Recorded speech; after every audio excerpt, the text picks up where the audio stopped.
తెలంగాణ ఉద్యమ నినాదంలో ఒక్కటైన సాగునీటిపై కాంగ్రెస్ ప్రభుత్వం ప్రత్యేక ఫోకస్ పెట్టింది. ఈ ఏడాది చివరి నాటికి రాష్ట్రంలో 5 లక్షల ఎకరాల కొత్త ఆయకట్టుకు నీరందించాలని టార్గెట్ గా పెట్టుకుంది. అందుకోసం మొదటగా పెండింగ్ ప్రాజెక్టులపై దృష్టి సారించింది సర్కార్.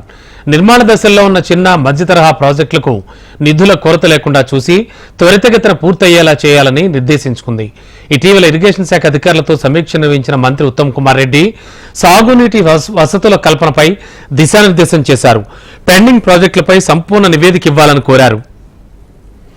అలాగే ప్రస్తుత పంటల సాగును దృష్టిలో ఉంచుకుని కర్ణాటక నుంచి తెలంగాణకు 10 టీఎంసీల కృష్ణానీటిని కోరాలని నిర్ణయించింది రేవంత్ ప్రభుత్వం. ఇక వచ్చే ఎండాకాలం సాగునీటి ఇబ్బందులు తలెత్తకుండా ఏర్పాట్లు చేస్తోంది. గత వానాకాలంలో కృష్ణా రివర్లో తక్కువ వర్షపాతంతో ప్రస్తుతం ప్రాజెక్టులు డెడ్ స్టోరేజీకి చేరుకున్నాయి. ఈ నేపథ్యంలో తెలంగాణలోని కృష్ణానది ఆయకట్టు రైతులకు ఇబ్బంది తలెత్తకుండా సాగునీటిని అందించాలని చూస్తోంది.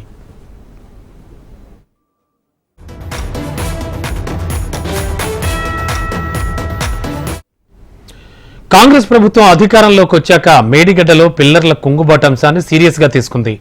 జలవనరుల శాఖతో రివ్యూలు జరిపారు.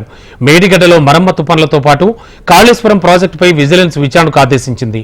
గత బీఆర్ఎస్ ప్రభుత్వ హయాంలో పెద్ద ఎత్తున నిధులు దుర్వినియోగం జరిగాయన్నారు మంత్రి ఉత్తమ్. బాధ్యులపై తగిన చర్యలు తీసుకుంటామని చెప్పారు.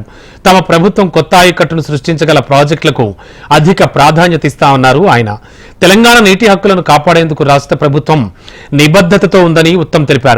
పాలమూరు రంగారెడ్డి లిఫ్ట్ ఇరిగేషన్ పథకానికి జాతీయ ప్రాజెక్టు హోదా కల్పించాలని కోరుతూ ఇటీవల కేంద్ర జలవనరుల శాఖ మంత్రి గజేంద్ర సింగ్ షెకావత్ను కలిశామన్నారు.